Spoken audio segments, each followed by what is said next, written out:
Enimpolo taona zao ny hosty zay zany efa betsaka zany saky efa azo orinasa dia mietresa ny hosty hoe tsy maintsy hoaseho amizay zany saky efa azo zay betsaka koa zavatra efa vita ny ao amin'ny lafiny médical ny fandraisana ny olona ny fiaraha-miasa amin'ny mpiasa ny orinasa dia fotoanan'izany zao hoe ampisehoana zany fahaizana ny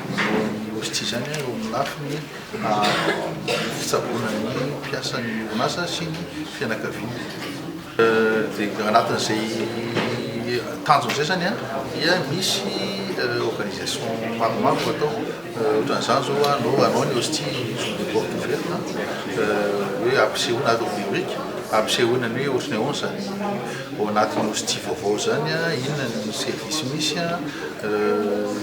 ahoana ny fomba fandraisana olona anatin'ny hosty sy ny sisa